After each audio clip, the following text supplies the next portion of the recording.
Horns up and welcome to a brand new episode of Headbanger's Kitchen. Folks, today's video is all about breasts. Chicken breast, that is. Chicken breast is one of the most widely consumed cuts of meat, and with good reason. It's packed with protein and hella nutritious. But chicken breast often gets a bad rap as being tasteless and bland. And that's why today I'm going to show you how to cook chicken breast perfectly so it's succulent and juicy and full of flavor. And we're going to make 3 curry recipes using that chicken breast. We're going to make 1 Korean style curry, 1 Indian style curry, and 1 Thai style curry. And these recipes are great whether you're dining alone with your significant other or to feed a whole family. They're super simple, easy and delicious. Anyway, enough jibber jabber, let's get cooking. First, we're going to make a super easy Korean style curry. A potato and a carrot are my vegetables of choice. I will peel my potato and then chop it into little cubes. This helps it cook faster than if you had big chunks. I will peel my carrot and then chop it up into half moons. I'll also be using frozen peas for this recipe. Now the main ingredient, the chicken breast. I've got a boneless breast with the skin on, and this doesn't have the tenderloin attached to it, but if yours does, you'll want to remove that to make the cooking easier. Now I season my chicken breast with salt and pepper on both sides. In a bowl, I will add a tablespoon of Korean curry powder. I'm using a brand called Ottogi, and this is the medium spicy one. To that, I add 150 ml of water and mix that all up. I'll put a link to order this curry paste in the video description box. Now I set that aside. Now onto the curry.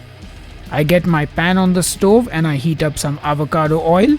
Once that is hot, I lay the chicken skin side down and let it cook. Once you have a nice crust and the skin is lovely and golden, flip that chicken over. Now if you have a skinless chicken breast, no problem, the cooking method and cooking time is the same. I also like to make sure I sear the sides and stand the breast on its head, which helps the cooking process. I will also flip it back over on the skin side now. I will take a reading with my meat thermometer just to check where it's at and then flip it over again. Now you want to cook your chicken to 165F or 74C, and the thermometer is pretty accurate. We're also going to be cooking this a little more with the curry, so I remove it from the pan and put it on the side to rest. I add in my potatoes and give them a quick saute before adding some water, covering it with the lid and just letting those potatoes cook for a few minutes. It is important to let the chicken rest and not cut into it immediately. This way it retains all the juices and doesn't become dry. I check in on my potatoes and now I add in the carrots, cover it and let it cook. I leave a little gap for the steam to escape as I want to reduce the liquid in the pan a bit. After a few minutes, I pop the lid and in go the frozen peas, then the curry powder and water mixture that we made. Give it all a good mix and now you'll see the curry sauce start to thicken. Once you've got the consistency you want for the curry, we're almost done. I add in any resting juices from the chicken. Now it's time to cut the chicken. I cut right down the middle and look at that, it's freaking perfectly cooked and still juicy. Now if anyone is going to yell, but that's still raw, just calm yourself because I will now cut the breast into cubes and look at that cutting board, no crazy juices flowing over. That's because we rested the breast. Then we add the chicken to the curry and give everything a good mix, and if the breast was even slightly undercooked, it will now finish cooking in the heat. Anyway, that's our Korean style chicken curry ready. I like to serve mine with some jasmine rice, and that's pretty much a perfect meal for any day of the week. And as you might notice, I've garnished the dish with some fresh chives, just to look all fancy. Anyway, time to taste. Alright folks, it's time to taste the Korean style chicken curry and let's dive right in. Get some of that rice, some of the carrot, a piece of chicken, and yeah, let's dig in. That chicken is juicy and the curry is flavorful. The carrot still has a bit of bite to it, just like I like it. And this is a perfect meal. Lunch, dinner, even breakfast. It's delicious. I don't really have anything else to say except I hope you will make this, and let's get on to the next recipe. Now we're making an Indian style chicken curry. This is a great curry to start your journey into cooking Indian food. Pan on the stove, heat up some ghee, Season the pan with salt and pepper in the shape of the chicken breast and then lay the breast skin side down on the seasoned part of the pan. Now season the other side with salt and pepper as well. After about a minute or two, flip that breast over and now you'll see the most amazing golden brown crust. Just let that cook on the other side. You can see I have an epic crust on both sides, but the inside is still raw, so I lower the heat and I add in my onions. I shift the breast to one side and the onions to the other. And now they can both cook slowly. I add a bit more ghee to the onions and let them saute and start browning, while the other side of the chicken cooks away. Once the chicken has reached the correct internal temperature, I remove it from the pan. Now back to sauteing those onions and I cook them till they have a nice amount of color. You can make them darker if you like, but this is enough for me, so I add in some ginger garlic paste. And I saute again before adding in my powdered spices.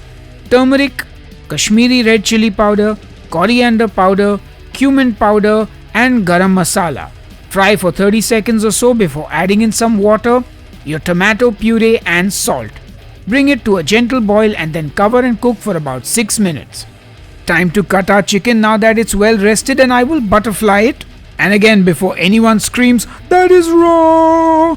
just remember that this is going to go back in the curry and finish cooking. So now I cut it lengthwise into strips and once again look at the board. No crazy juices all over the place. Now pop that lid. You can see that we have a nice thickened curry into which I will add the chicken and give everything a good mix.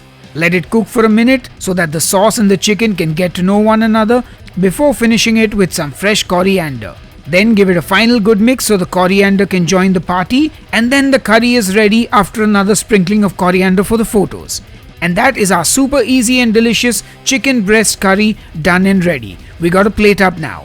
I will serve that up with some chapati, which is a whole wheat Indian flatbread, but you can eat this however you like. But you can also eat this with my keto naan recipe. Click on the I button to get that recipe. Anyway, enough jibber jabber, let's taste. Hey folks, it's time to taste the chicken curry, and I've got a bit of roti to go along with it. You can also eat it with rice or a naan, no problem. So let's dig in. Get some of that chicken, make a bite out of it.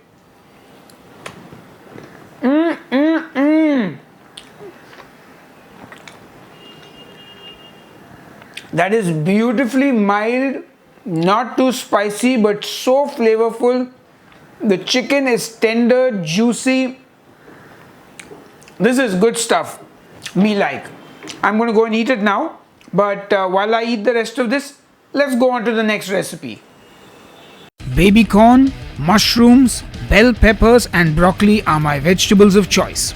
Chop them up and our vegetables are ready, and you can use any vegetables you like. Now don't be ashamed to use store-bought paste. Green or red, either will do. Did you know that green curry is spicier than the red curry? Anyway, I'll be brave and use the green one. For this recipe, I will butterfly the raw chicken breast, which means I will cut it horizontally at the thicker part and then flatten it out, because of which it will literally cook in 3 to 4 minutes. I kid you not. Anyway, season it with salt and pepper on both sides. Pan on the stove and then lay that chicken breast skin side down when the pan is nice and hot. Now let it cook for about 2 minutes. If you look closely, you'll see the pink flesh turning white around the sides of the bird. That means it's cooking and it's now time to flip the breast. So I do flip it and just look at that gorgeous crust we've got on it. And now literally 90 seconds and this breast will be fully cooked. You don't need the thermometer for this one. Remove it from the pan.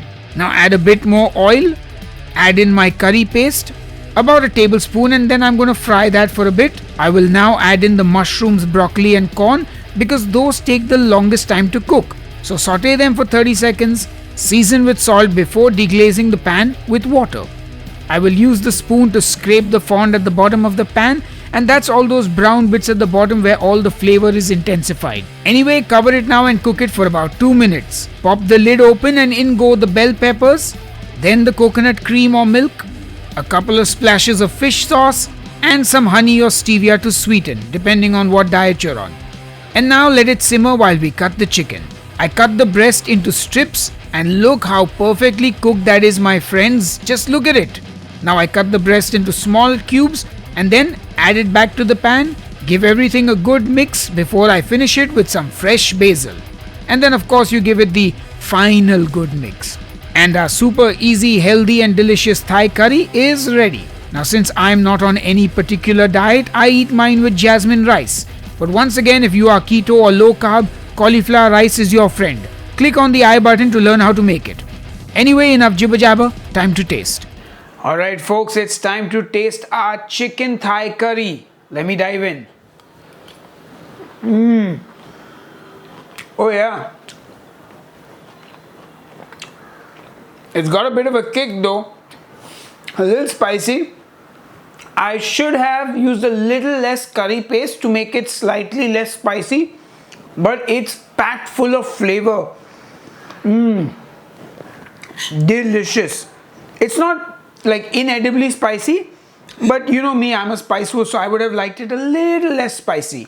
But still so good.